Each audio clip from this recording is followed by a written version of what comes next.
Human হেলথকে প্রচুর ক্ষতি করে।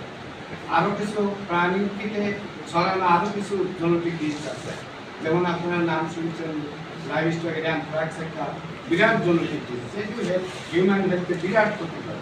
এটি সম্পর্কে আমাদের অ্যাওয়ারনেস ডেভেলপ করে। আরও অনেক আছে, লাইভ স্টক এভিয়ান ইনফ্লুয়েঞ্জা রয়েছে, এটা একটি মারাত্মক ডিজিজ। হ্যাঁ, প্লেগ। আর এগুলো আমাদের জেনেটিক ডিজিজ, এগুলি সম্পর্কে লাইভ স্টকের যেসব কর্মী আছে এরা কিন্তু ভেরি মাছ ডেঞ্জারাস পর্যায়ে থাকে। আমি বলবো এই জন্য লাইভ স্টক নিয়ে যারা কাজ করে তাদেরকে অ্যাওয়ারনেস ডেভেলপ করা খুবই জরুরি।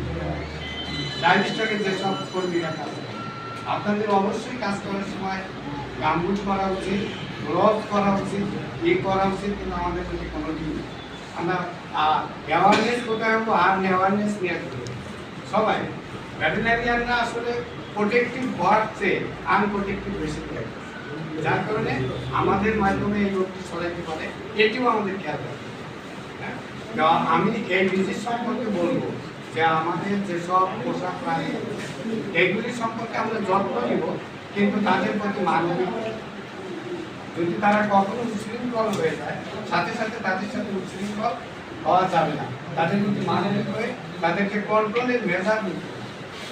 এবং আমাদের প্রধান অতিথি বলছে prevention is better than cure, আর প্রিভেনশন করাটাই আমাদের কি চিকিৎসার চেয়ে উত্তম।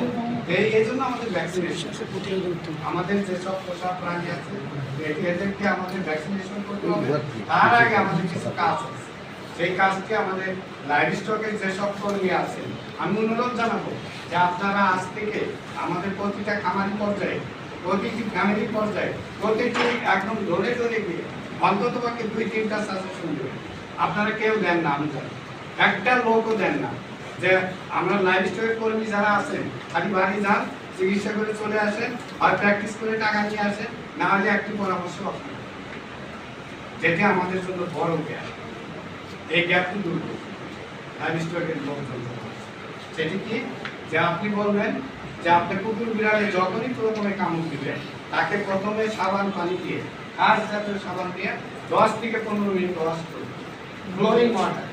এটা একটা বড় কাজ, এটি যদি আপনি ওয়াশ করতে পারেন 10 থেকে 15 মিনিট খাস জাতীয় সাবান দিয়ে ক্ষতস্থান যেখানে কামড় দিবেন সেই জায়গাতে 10 মিনিট 15 মিনিট, আপনি দেখুন প্রাথমিক চিকিৎসা এখানেই হয়ে গেছে। এই কথাটা বলতে কি আমাদের কষ্ট হয়, আরো কষ্ট হয়, আপনারা দৌড়ান নাকি ভ্যাকসিন দিতে, এই কাজটি না, এই কাজটি আগে করতে বলেন না আপনার আপনি ওইটাকে সাবান পানিতে 10 মিনিট করতে, তারপরে